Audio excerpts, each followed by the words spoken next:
Vale, buenos días a todos. Entonces, la doctora me dice si se está escuchando bien.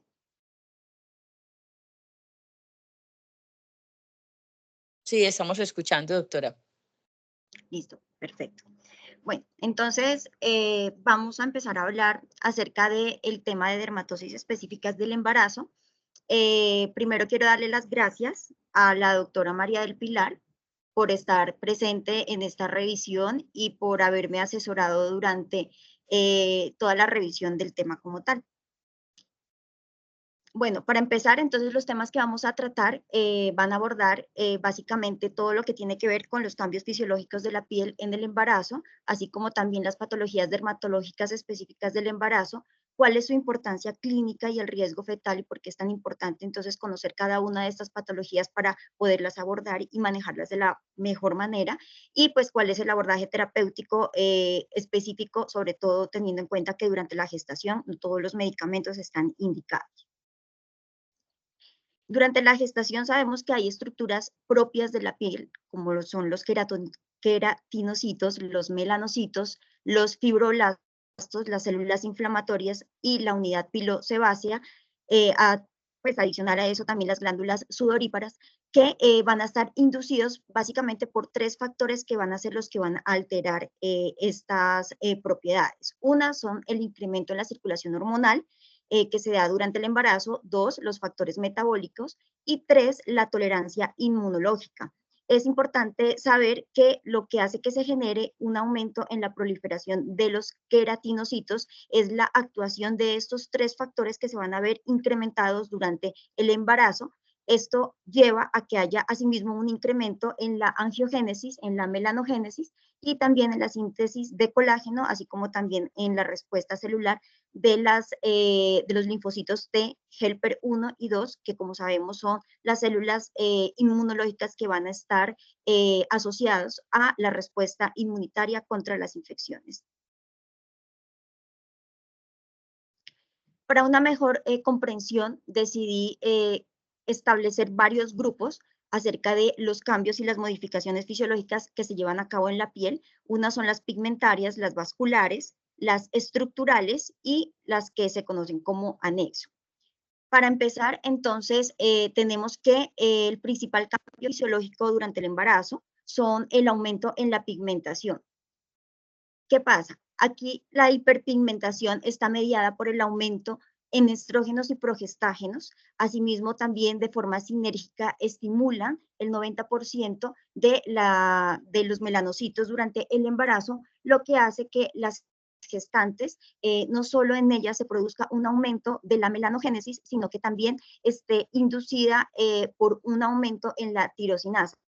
La tirosinasa se conoce como una enzima que convierte la tirosina en melanina, y por aumento de la tirosinasa, pues sabemos que entonces la tirosina aumentaría y por ende también la producción de melanina, llevando a la pigmentación y a la hiperpigmentación y producción de estas lesiones o de estas características propias del embarazo. Las principales características que se encuentran asociados a los cambios que se dan en la pigmentación normal en el embarazo viene a ser primero la línea alba, que se extiende, todos sabemos, desde el apéndice hipoides hasta el pubis, y también la pigmentación a nivel no solo de los pezones, sino también a nivel del cuello y otras partes de donde existen pliegues a nivel del cuerpo, como son lo que son las áreas interdigitales, lo que son los codos, lo que son la región perineal, perianal también, y lo que es a nivel de la parte de la cara interna de los muslos.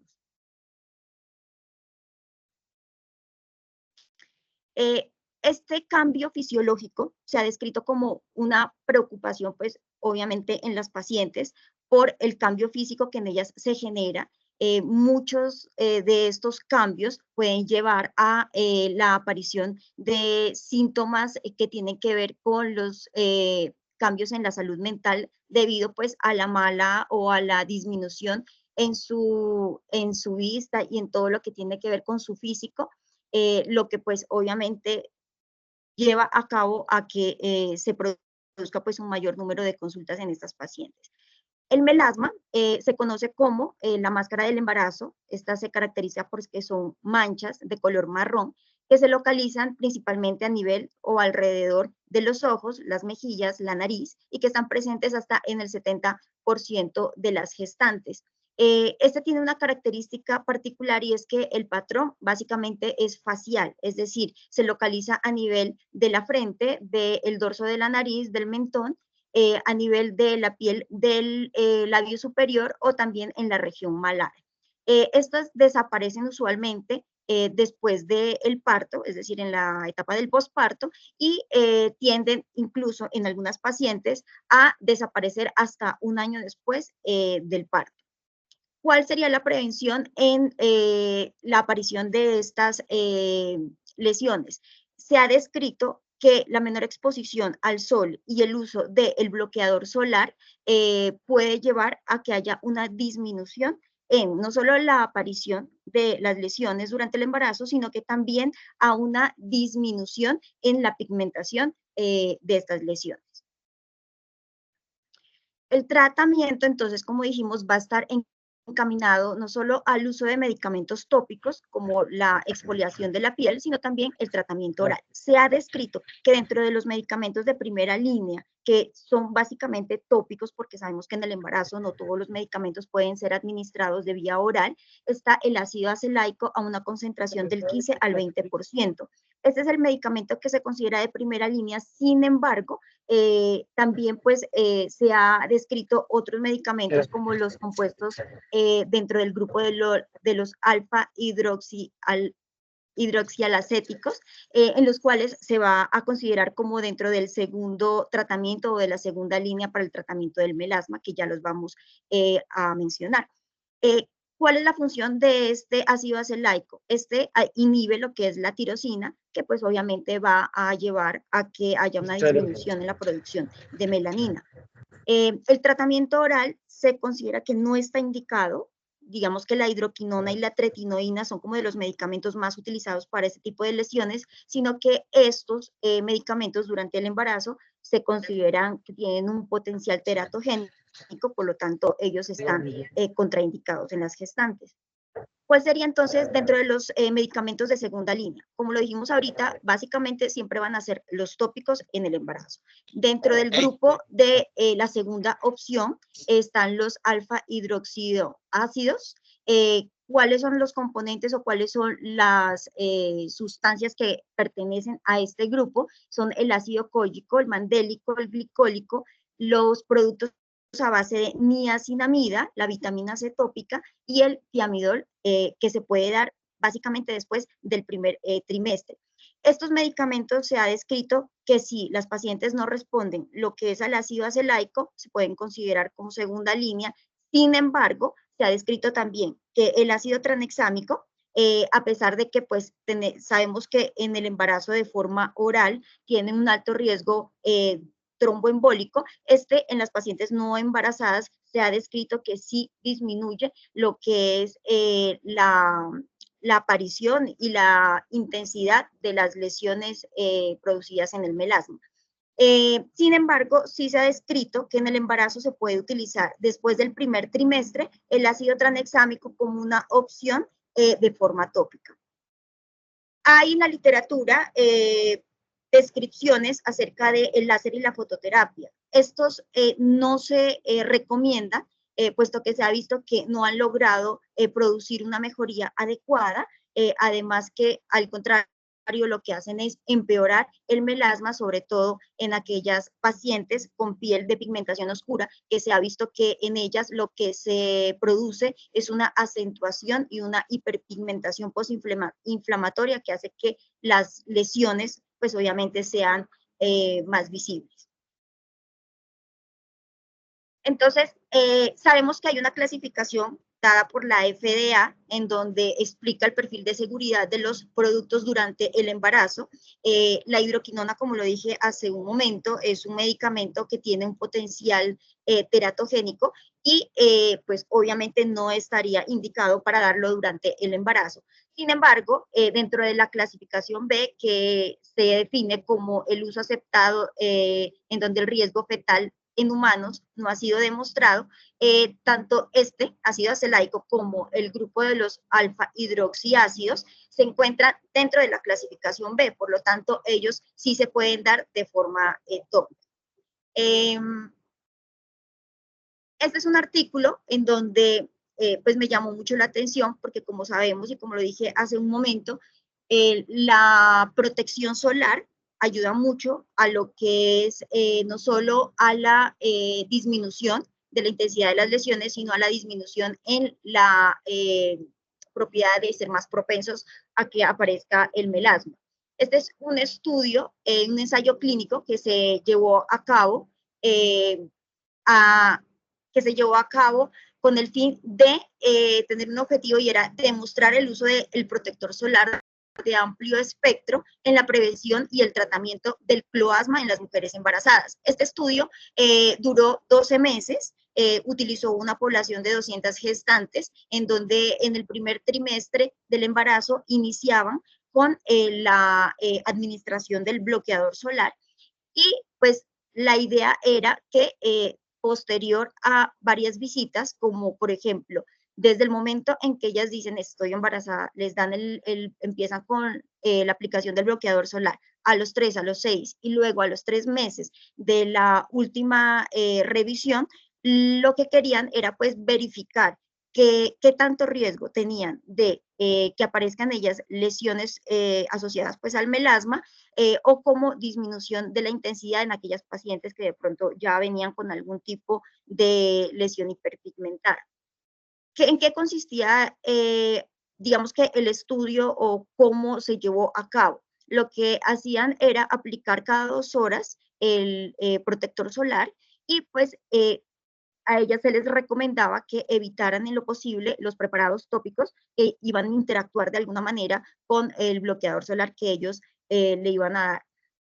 Entonces, en cada visita se realizaron mediciones colorimétricas a nivel de la mejilla de la gestante y se calculó el promedio de 3 mediciones sucesivas de los 3 parámetros cromamétricos. ¿Cuáles son los 3 parámetros? En dermatología se describe lo que es L, A y B. L hace referencia a lo que es cuando una lesión pasa de oscura a pálida, es decir, se vuelve más clara, a cuando aparece una lesión en donde puede tener un cambio pigmentario de verde a rojo y B de azul a amarillo, es decir, la B es menos pigmentada.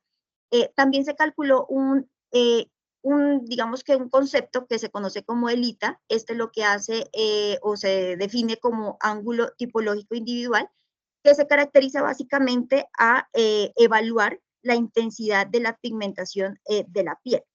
Entonces, lo que ellos mostraron era que en cuanto al concepto A, de verde a rojo, ellos pues miraron que estaba muy relacionado a la vascularización de la piel y que eran aquellas pacientes en donde ya probablemente desde antes de la producción, desde antes de la aplicación del protector solar, ya venían con esa tendencia a presentar esas lesioncitas que digamos que pueden ser tipo arañas y que tienden a enrojecerse.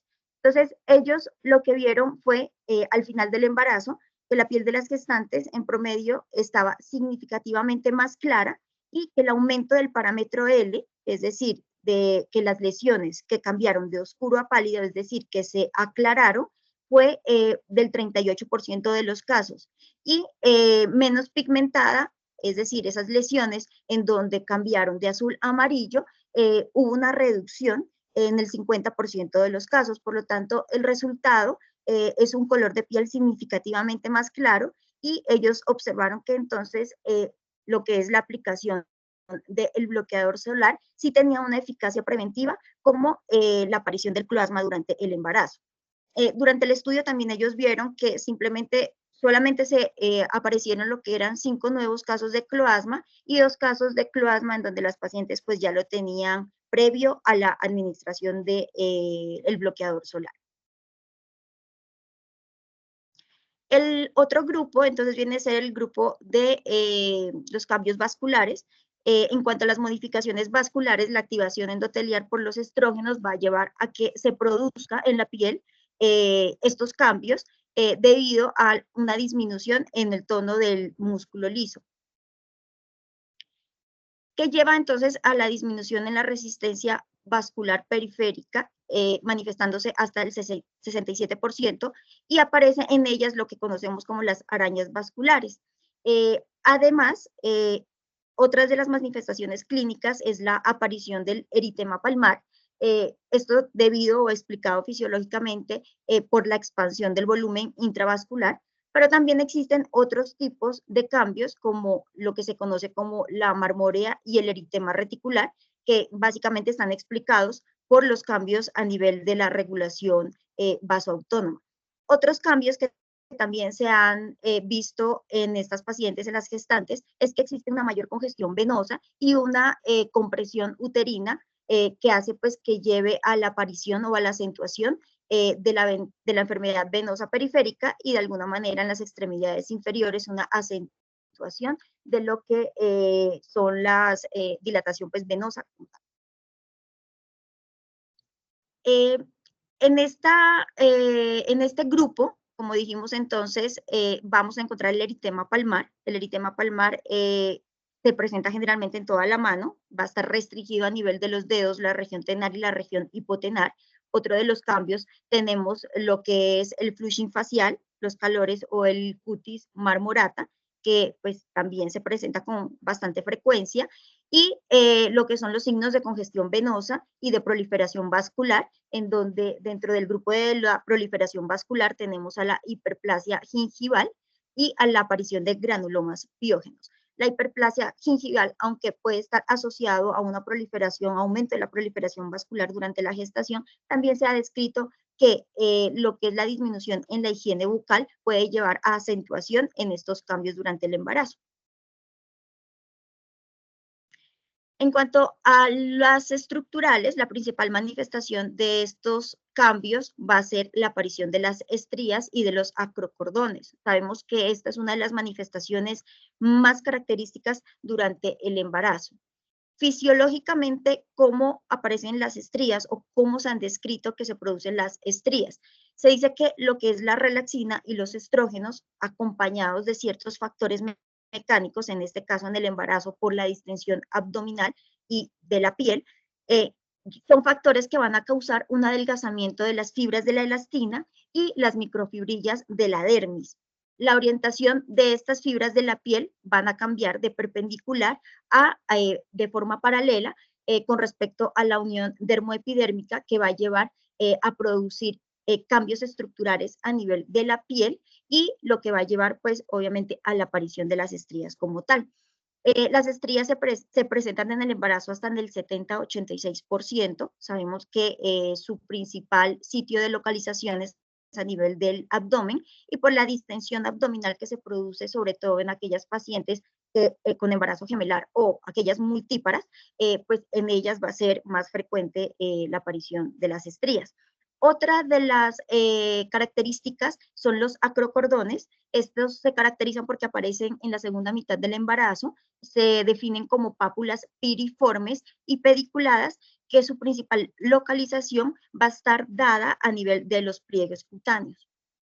Pero entonces, una gran pregunta que surge cada vez que vemos a una gestante es si las estrías realmente son prevenibles o curables. Sabemos que estas son depresiones lineales de la piel que van a provocar, lo que les decía hace un momento, en muchas de ellas problemas psicológicos por la apariencia que ellas tienen, que pues como mujeres no les gusta. Sin embargo, existen diferentes métodos para prevenirlos y tratarlos, pero no existe un método definitivo, pues sabemos que las estrías son cicatrices básicamente que son difíciles de manejarlas.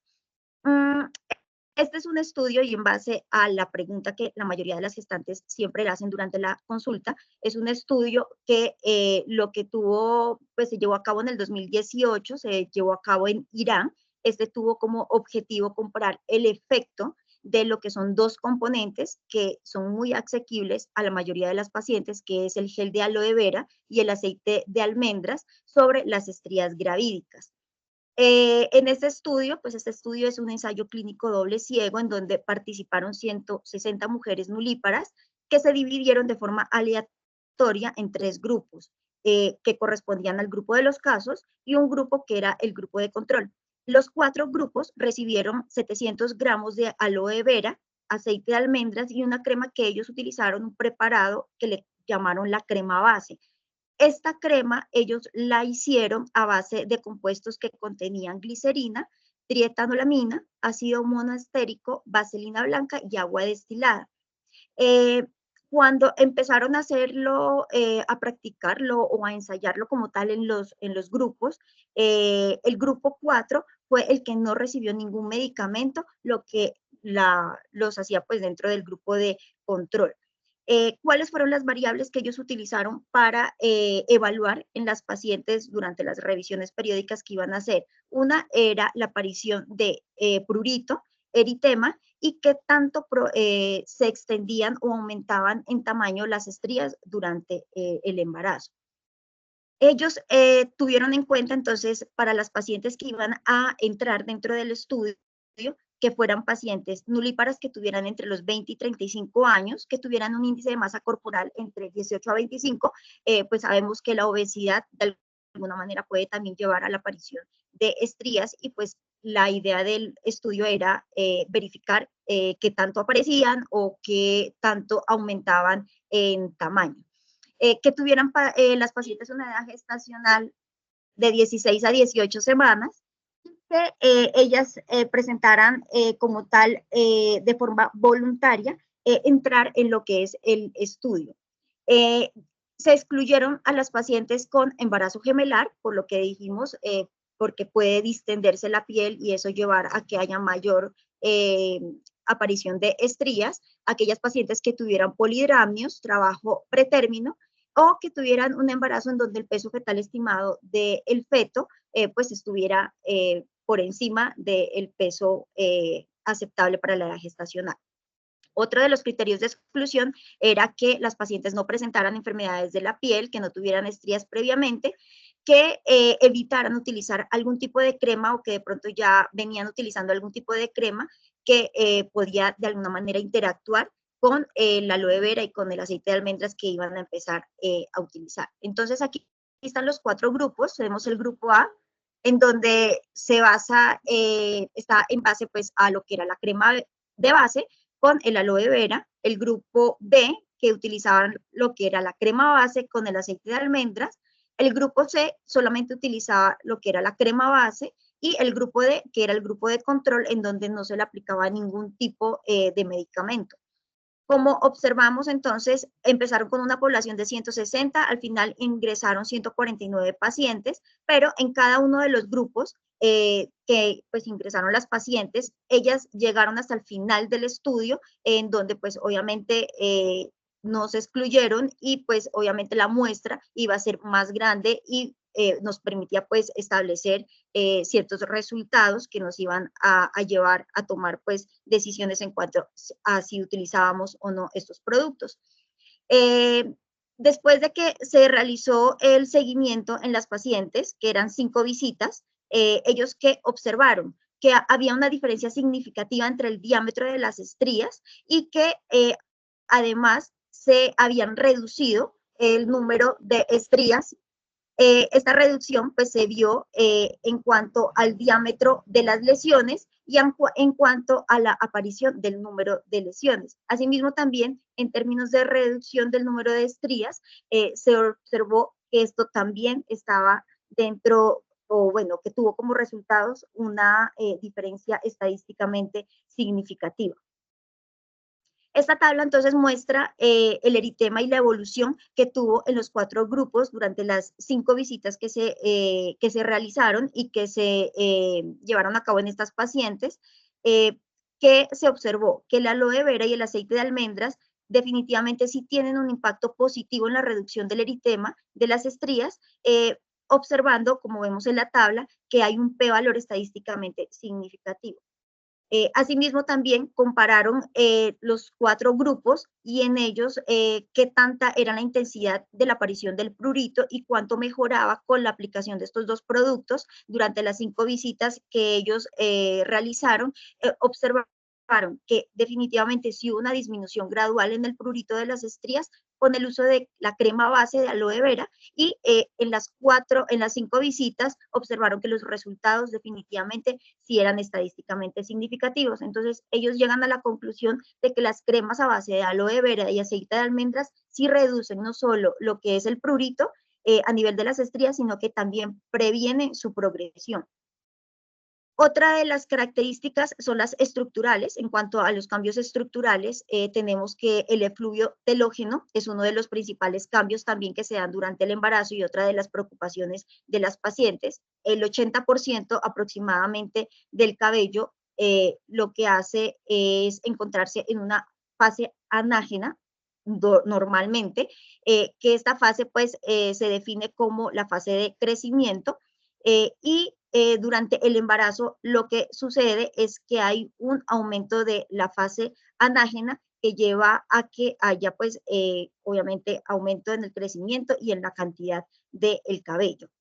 Pero hay otra de las situaciones es que al final del embarazo también la cantidad de cabello que pasa a ser de anágeno a telógeno, es decir, a la fase de reposo, va a estar disminuida y va a llevar a un mayor porcentaje de cabello en esta fase, pero que después del parto hay una transición rápida nuevamente de la fase anágena a telógena, lo que resulta en un porcentaje de cabello de la fase telógena, es decir, de la fase de reposo, que lleva pues obviamente a pérdida del cabello de moderada a severa intensidad, pero esto debido a que ya ha habido un aumento en el crecimiento y un aumento en la cantidad del cabello. La caída del cabello suele comenzar entre el primero y los 5 meses después del parto y puede continuar hasta 1 o a 2 años antes de que vuelva pues a crecer el cabello, pero se ha visto que generalmente se presenta con mayor frecuencia durante el posparto. El hirsutismo también está presente en la mayoría de las mujeres embarazadas y se debe básicamente a un aumento de la producción de andrógenos y puede hacerse visible generalmente a los comienzos del embarazo y puede aparecer clásicamente o su localización principal es a nivel de la cara, la parte inferior del abdomen, el pecho, las piernas, los brazos, la espalda y los glúteos. A partir de la 6ª semana del embarazo, los cambios también que se han observado es el cambio a nivel de las uñas. Muchas de las, digamos que cambios de las uñas pueden asemejarse a otro tipo de patologías como por ejemplo lo que son las onicolisis o las que son asociados a las enfermedades fúngicas, leuconiquia también, queratosis subungueal, que muchas veces esto lo que puede hacer es, digamos que simular que son cambios normales durante el embarazo y la idea es verificar pues que o estamos frente a alguna patología que realmente requiere tratamiento o estamos frente a un cambio fisiológico del embarazo que en ese caso no requeriría tratamiento sino hidratación. Entonces, ya las dermatosis específicas del embarazo se definen como un grupo heterogéneo de dermatosis inflamatorias que pueden llegar a ser severas y que se caracterizan básicamente porque son pruriginosas y están asociadas exclusivamente al embarazo y algunas de ellas pueden persistir durante el posparto. Las dermatosis específicas han tenido bastante variación durante el tiempo en cuanto a su terminología. En 1904, Besnier fue el primero en denominar esta entidad a lo que llamó prurigo gestacional por referirse a pacientes que tenían dermatosis relacionadas con el embarazo. En 1941, este autor Costello se refirió a este grupo de dermatosis con el término de prurigo gestacional de Besnier, por ser pues Besnier el primero en introducir este grupo de patologías como las asociadas al embarazo. En ese momento, en 1941, la incidencia de las dermatosis apenas eran del 2% en los embarazos. En 1962, Borne lo denomina como un exantema toxémico del embarazo por el hallazgo de pápulas muy pruriginosas o placas de urticaria.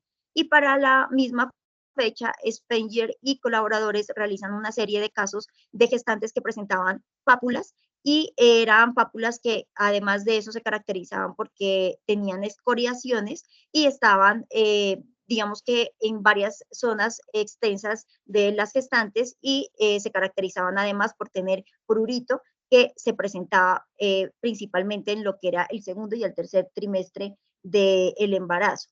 En 1981 ya se incluyó dentro del grupo a otra entidad que es la foliculitis pruriginosa del embarazo, que aunque no está definida totalmente dentro de las dermatosis, pero sí puede ser una dermatosis también que aparece exclusivamente durante el embarazo. En 1983 se publicó el sistema de clasificación de Jones y Black, en donde en 1998 publican esa modificación del sistema, incluyendo a la foliculitis pruriginosa como una variante, más no como una patología principal dentro del grupo de las dermatosis. Y en 2006, finalmente, fue la última actualización por Ambrose Rudolph, que es la que nos basamos pues actualmente. Vale la pena, mencionar que esta doctora fue la que, perdón, ya, que esta doctora, Ambrose Rudolph, es una dermatóloga austriaca quien ha escrito más de, bueno, muchos escritos asociados a las dermatosis, y es ella quien finalmente en el 2006 realiza una reclasificación de las dermatosis. Ella las clasifica en 4 grupos, que por sus características las subdivide en aparición temprana, con riesgo fetal o sin riesgo fetal. Y las 4 dermatosis vienen a ser lo que son la erupción atópica del embarazo, la erupción polimórfica del embarazo, el pemfijoide gestacional y la colestasis intrahepático del embarazo. Entonces, ella hace una mención y dice que es necesario hacer esta reclasificación, dada a que todas estas patologías en ese momento tenían hasta 5 sinónimos que podían hacer de alguna manera difícil la identificación de cada una de ellas y por lo tanto el manejo adecuado, pues porque podían ellas dar un manejo que consideraban pues aceptable para el pemficoide gestacional, quizás confundirlo con una erupción atópica del embarazo en donde pues obviamente el tratamiento tenía que ser diferente. En la erupción atópica del embarazo, esta se considera dentro de las dermatosis más comunes, se define como una condición pruriginosa y benigna del embarazo, teniendo al prurito como el principal síntoma, pues aparece en el 50% de las pacientes que la padecen. Los sinónimos más comunes son lo que es el prurigo del embarazo, el eczema del embarazo, y la foliculitis pruriginosa del embarazo. Las pacientes se caracterizan por tener una historia de atopia, asma, rinitis alérgica o dermatitis de contacto. La etiología básicamente se da por alteraciones en la modulación inmunológica, básicamente en una disminución en la respuesta de las células T helper 1 y T helper 2, que tienen pues como función producir citocinas, o también interferón gamma y factores de necrosis tumoral, que pues son las encargadas de la respuesta inmune contra ciertas infecciones. Dentro de las manifestaciones clínicas y los 2 grupos que se encuentran dentro de la dermatosis atópica está el tipo eczematoso y el tipo papular.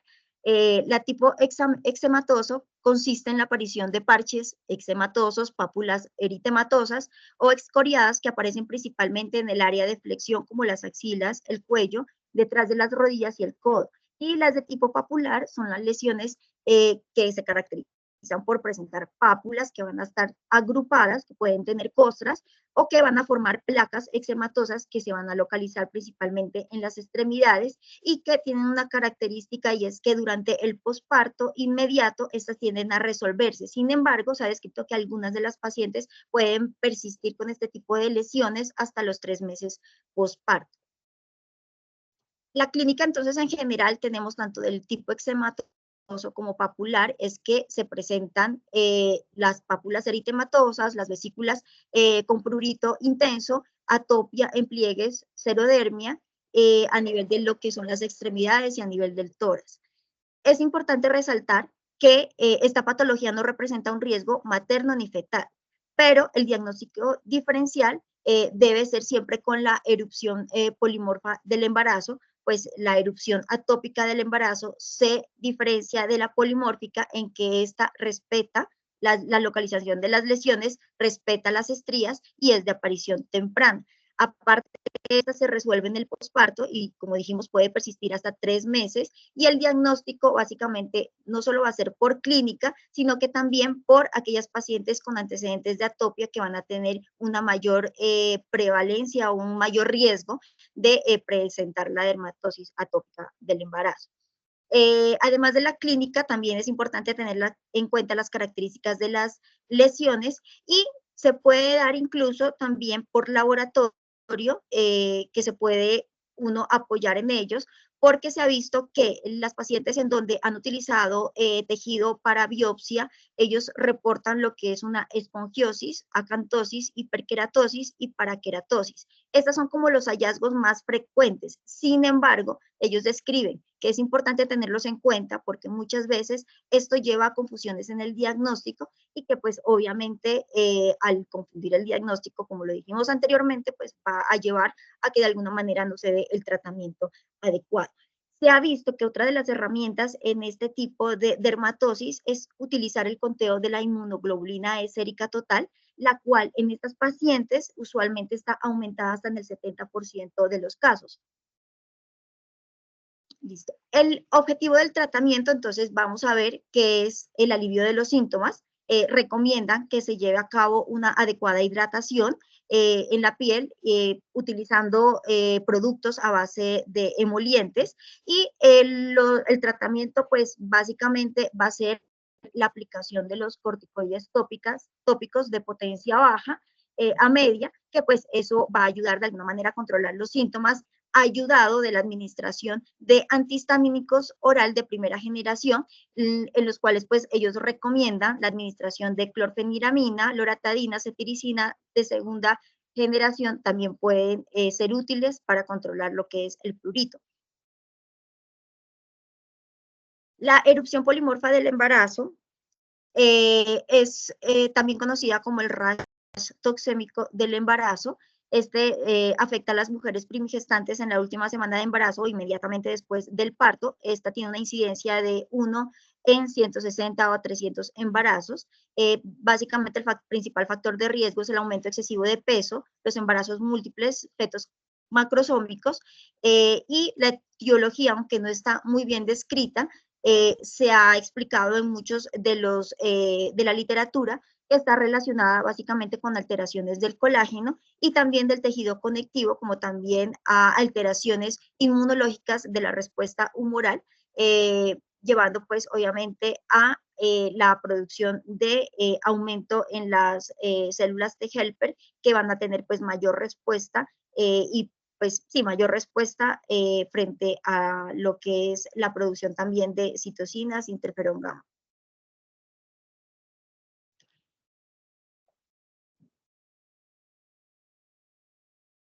Listo. La característica principal de estas lesiones, en el 97% de los casos, son pápulas y placas edematosas y eritematosas, cursan también con mucho prurito, se localizan a nivel de las estrías, y también pues van a respetar lo que es la parte periumbilical. Pueden presentarse lesiones en forma de vesículas, pero las lesiones siempre van a respetar lo que es el rostro, las palmas, las plantas y mucosas. Este tipo de dermatosis va a durar aproximadamente de 4 a 6 semanas, se resuelve dentro de las 2 semanas después del posparto, y puede uno, digamos que apoyarse en exámenes de laboratorio que tienen que ver con exámenes de inmunohistoquímica, que usualmente pueden llevar de alguna manera a orientar. Sin embargo, también se ha descrito que en este tipo de dermatosis no hay riesgo materno ni fetal, por lo tanto, pues obviamente no se considera como una dermatosis severa, por así decirlo. El tratamiento va a estar pues guiado también al alivio de los síntomas. lo que se sugiere es el uso de los corticosteroides tópicas de potencia media alta. Los corticosteroides tópicos se pueden aplicar 1 o 2 veces al día hasta que se produzca una mejoría de los síntomas, y se ha descrito en varias literatura que el uso de los corticosteroides tópicos durante el embarazo puede estar, digamos que puede ser administrada. Sin embargo, los de alta potencia, que en muchas de las ocasiones cuando la clínica es muy severa, en caso de que estos medicamentos se administren en dosis de 300 gramos durante todo el embarazo, sí ha estado asociado a un mayor riesgo, sobre todo de bajo peso al nacer. Por eso la importancia de administrarlos con precaución. El pemfijoide gestacional es una enfermedad que se define como enfermedad ampollosa, polimorfa, autoinmune y autolimitada. Se caracteriza porque se presenta principalmente al final del embarazo. Sin embargo, también tiene una alta prevalencia a nivel del posparto. Se dice que esta tiene una incidencia baja. Una de 1.700 mujeres pueden llegar a presentarla. Sin embargo, se ha asociado a que estas pacientes en raras ocasiones puedan tener asociado un embarazo con mola hidatidiforme y el coriocarcinoma. Entonces, las pacientes con este tipo de dermatosis clínicamente tienen también un alto riesgo de enfermedad de Graves. Por lo tanto, cuando tenemos una paciente frente a este tipo de características, siempre van a estar orientadas a descartar lo que es la mola, el coriocarcinoma o la enfermedad de Graves. Se ha descrito que existe una predisposición genética. El pemfigo gestacional es una enfermedad autoinmune donde los anticuerpos circulantes se dirigen a la membrana basal específicamente, y que existe un antígeno compartido a nivel de la piel y la placenta, que es la que va de alguna manera a estimular ciertas proteínas que están en la membrana basal, y que pues van a llevar a que haya una respuesta o una reacción frente pues a lo que es antígeno anticuerpo. El colágeno 7 es una proteína transmembrana, es un componente que se va a anclar a lo que es los receptores de, conocidos pues como antígenos, y eso lo que van a generar es una respuesta autoinmune que va a llevar pues a que haya la aparición de estas lesiones. Clínicamente, entonces, inicia con un prurito intenso en la región umbilical y periumbilical. Esta localización es de inicio, puede llegar a ser temprano también. Sin embargo, siempre debemos descartar otros diagnósticos diferenciales, pues como las dermatosis que ya mencionamos anteriormente. Sin embargo, esta tiene una característica, es que siempre se va a presentar de forma severa. La aparición de digamos que empieza con el prurito, luego sigue con lo que es pápulas y placas eritematosas, y luego estas lesiones pueden llegar a agruparse y pues llevando a que de alguna manera aparezca, pues que la piel se ponga más acartonada y más tensa. También es característico que en ellas haya un aumento en el eritema, y se pueden presentar en cuanto a su localización a nivel de las palmas y las plantas. Este es un estudio que tuvo como objetivo determinar las características clínicas e histopatológicas y el tratamiento del pemfigoide gestacional. Este se llevó a cabo en Arabia entre 1990 y 2014. Es un estudio retrospectivo en donde utilizaron 32 pacientes con pemfigoide gestacional en un hospital que se conoce como King Khalid, y otro tipo de, pues, de centros médicos en donde recolectaron a estas pacientes. En cuanto al número de embarazos, estos fueron los resultados. Ellos observaron que en cuanto al número de embarazos, apareció el pemfigoide gestacional en más del 50% de las pacientes, y estos tuvieron lugar entre el segundo y el cuarto trimestre entre el segundo y el cuarto mes de embarazo. Casi el 85% de las pacientes experimentaron la primera aparición de pemphigoide gestacional durante el segundo y el tercer trimestre, y la principal queja de las pacientes fue el prurito. Sin embargo, en el 93% de los casos, las lesiones comenzaron a nivel del abdomen y en el área periumbilical. También se observó que durante el curso de la enfermedad, las extremidades y el tronco tuvieron pues también mayor riesgo de que aparezcan las lesiones, y tuvieron un riesgo de que en el 84% aparezcan a nivel de las extremidades principalmente. En el 53% de las pacientes, los resultados maternos y fetales fueron buenos y sin complicaciones. Solo se observó que 6 embarazos se complicaron con un parto pretérmino y 2 experimentaron lo que es una restricción del crecimiento intrauterino. Entonces, en esta dermatosis, como vemos, sí hay afectación fetal. Para el diagnóstico, entonces, es importante no solo tener en cuenta la clínica, sino también el diagnóstico histológico y por inmunofluorescencia. Histológicamente, ¿qué vamos a ver? Infiltrado de eosinófilos, y en cuanto a la toma de la inmunofluorescencia, van a reportar lo que son depósitos lineales de C3 con o sin depósitos de inmunoglobulina G a lo largo de la zona de la membrana basal. Esto se considera que la aparición de lo que es el C3 a nivel de la membrana basal como pactognomónico, y se considera que es el gold estándar para el diagnóstico de las pacientes.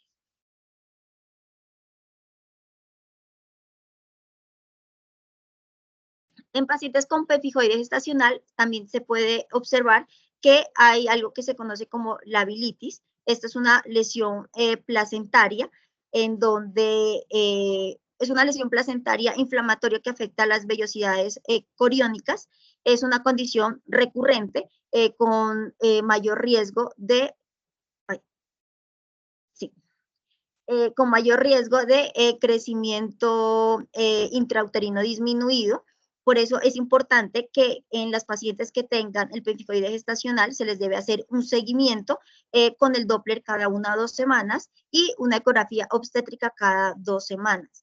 Este inicia básicamente entre el primero y el segundo trimestre, en donde se ha considerado que es donde peor pronóstico tiene en cuanto pues, a la aparición del pemphigoide gestacional, y que en aquellas pacientes en donde de pronto tenían una enfermedad de Graves previa, pues el riesgo va a estar incrementado por el mayor riesgo de afectación a nivel fetal.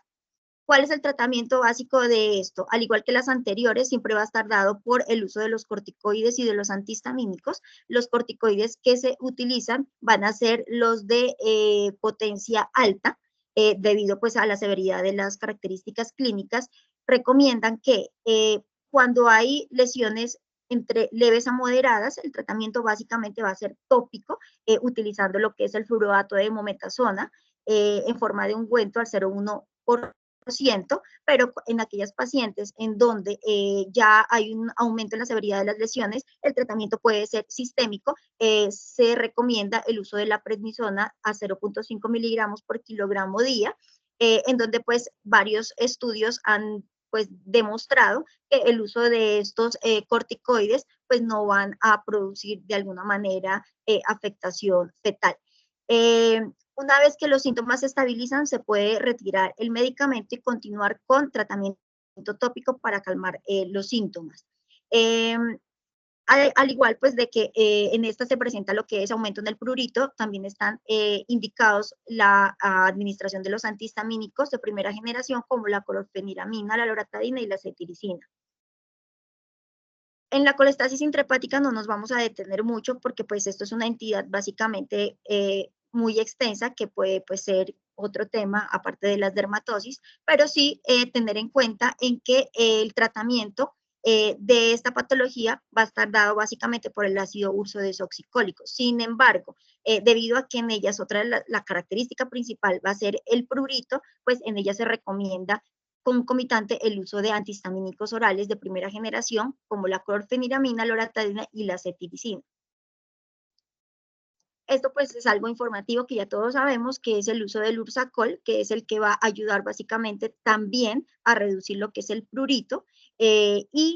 pues se va a dar a dosis de 15 miligramos por kilogramo día, máximo 1 gramo día. En cuanto al abordaje terapéutico, entonces siempre vamos a ver que va a estar dado por la clínica, va a estar dado por las características no solo de las lesiones y los factores, los antecedentes patológicos, sino que también vamos a estar frente a un grupo de dermatosis en donde el principal tratamiento básicamente es controlar lo que es el prurito y tratar de controlar la intensidad de las lesiones que pueden, como en el pemficoide gestacional, llegar a ser severas. En la mayoría, como vemos, en ninguna se administra antibiótico, a diferencia de que en caso de ser necesario, como el pemficoide gestacional, haya una sobreinfección. Esto se recalca debido a que la mayoría de las pacientes, cuando presentan estas lesiones, la asocian a algún tipo de alergia o incluso por la escoriación y por las placas que pueden llegar a presentar, lo asocian a enfermedades fúngicas, en donde pues obviamente empiezan ya a utilizar otro tipo de tratamiento que no va a estar indicado. El tratamiento base va a estar dado por los antihistamínicos y por los corticoides tópicos, así también como la hidratación con emolientes cremas a base de ungüentos. Esto es como un resumen también que no nos vamos a detener, que dice lo mismo de la anterior presentación. Y es importante también tener en cuenta cuál es el pronóstico de las pacientes que tienen cualquiera de las dermatosis antes mencionadas. Se ha descrito que, cuando se da la dermatosis en una fase temprana, como por ejemplo la erupción atópica del embarazo, no hay riesgo fetal, al igual que la erupción polimórfica del embarazo, no va a haber riesgo fetal. Pero porque sí es importante diferenciarlas del pemficoide y la colestasis intrahepática, porque son dos de las del grupo de las dermatosis que sí se ha visto que pues obviamente tienen lo que es alto riesgo de riesgo a nivel fetal. Y como conclusión, entonces, tenemos de que es importante no solo tener en cuenta una adecuada historia clínica, es importante también tener una adecuada conocimiento de las lesiones características en cada uno de los grupos de las dermatosis, tener en cuenta cuáles son los factores de riesgo o los antecedentes patológicos que estas pacientes presentan, saber que en el pemficoide gestacional la biopsia puede ser útil para confirmar o excluir el tratamiento, el diagnóstico, y puede ser pues el único grupo de dermatosis en donde podemos utilizar esta herramienta como tal. También que el tratamiento va a estar indicado básicamente para mejorar los síntomas, y el uso de los esteroides tópicos tiene que ser de forma racional debido a lo que nombramos anteriormente, que concentraciones por encima de 300 gramos durante la gestación pueden llevar a afectaciones fetales. El Ursacol ya sabemos que en la colestasis intrahepática del embarazo pues es el medicamento de elección y que lo podemos utilizar en conjunto con otro tipo de antihistamínicos que no sea solamente loratadina. Y por último, que siempre pues hay que evaluar el riesgo de la colestasis, que ya todos sabemos que pues va a estar dado básicamente sabiendo que en cuál momento va a ser el más indicado para el parto. Y eso es todo.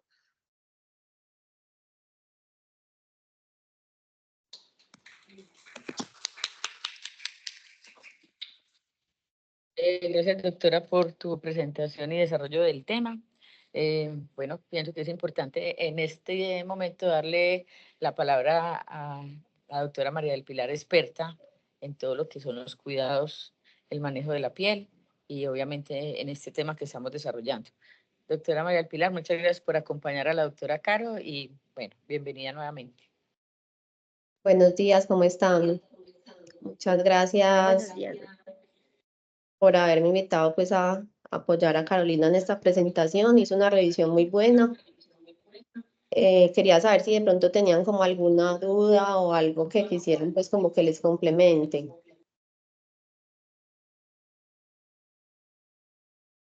¿Alguna pregunta?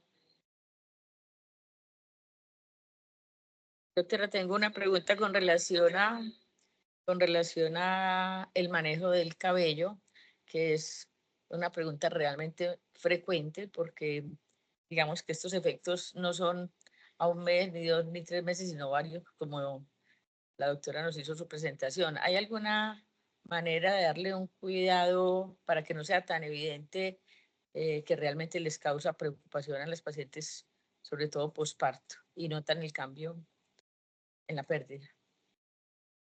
Sí, generalmente pues el efluvio se presenta 2-3 meses después del parto, el efluvio posparto. Entonces hay que abordar la paciente como en el tercer trimestre, explicarles pues que eso va a suceder y que en ese momento se puede empezar tratamiento. Igual hay que explicarles también que eso resuelve pues espontáneamente, pero casi todas quieren utilizar algo, ¿cierto? Casi todas están más tranquilas si uno les formula una loción anticaída, un champú.